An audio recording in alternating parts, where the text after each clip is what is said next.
will spare you the lengthy introduction.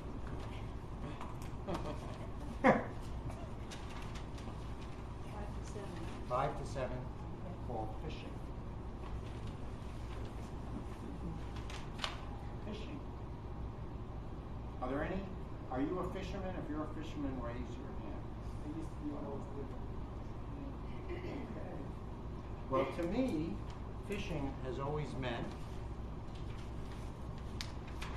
boring, sleeping.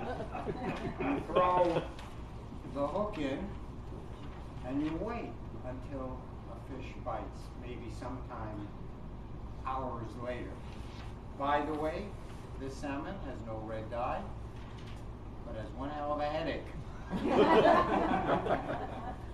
As much as I found fishing boring, I discovered a few years ago that fishing has a lot of lessons that were useful to me and you might find useful to you. And a little later you're going to hear about one of those deep lessons which I happened to learn while fishing with my young son.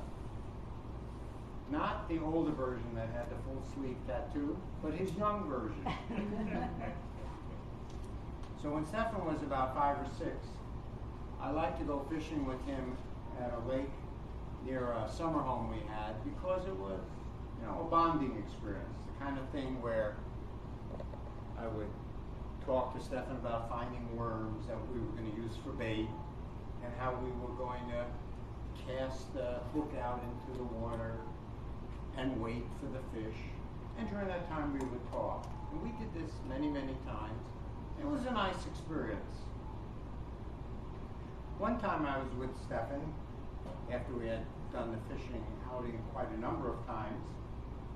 I said, Stefan, I'm going to try and cast all the way out into the middle of the lake and see what happens. He looked at me and said, okay. So I got my best arm swing in shape. Really got loose and cast this hook way, way out into the middle of the lake. We both stood there and watched as it floated out after a terrific cast.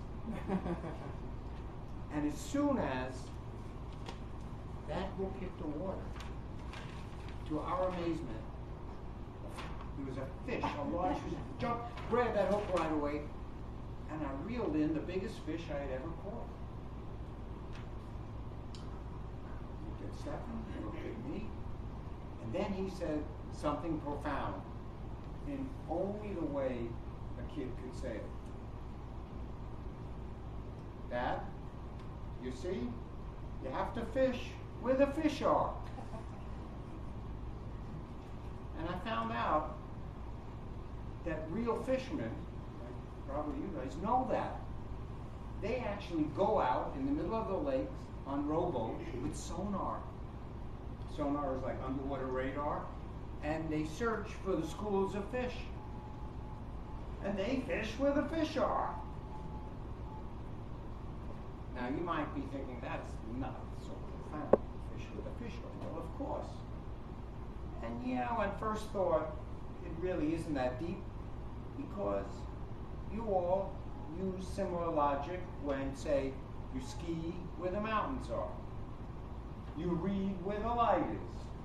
You walk where the path is. Not such a big deal. Here's when I realized it was profound. Do you know anyone who's out of work looking for a job? Yes, you do. Does this person search for where the jobs are? Many people don't search for work where the jobs are.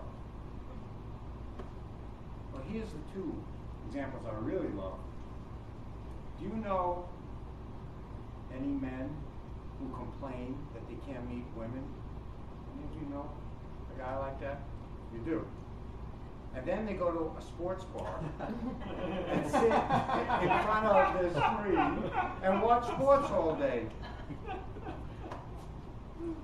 They should hang out where the women are, not in a sports bar. And the other side of it. Do you know women who complain they can't find a man? And then they stay home and watch television and eat potato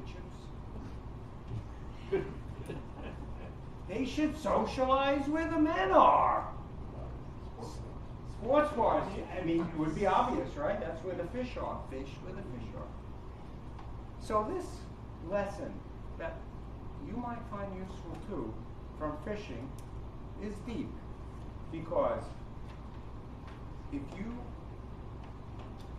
want to obtain the kinds of things you're looking for in life, that'll make your life better, and do the things you want to do because you found the things you want, so that others see you as a person who knows how to live a good life.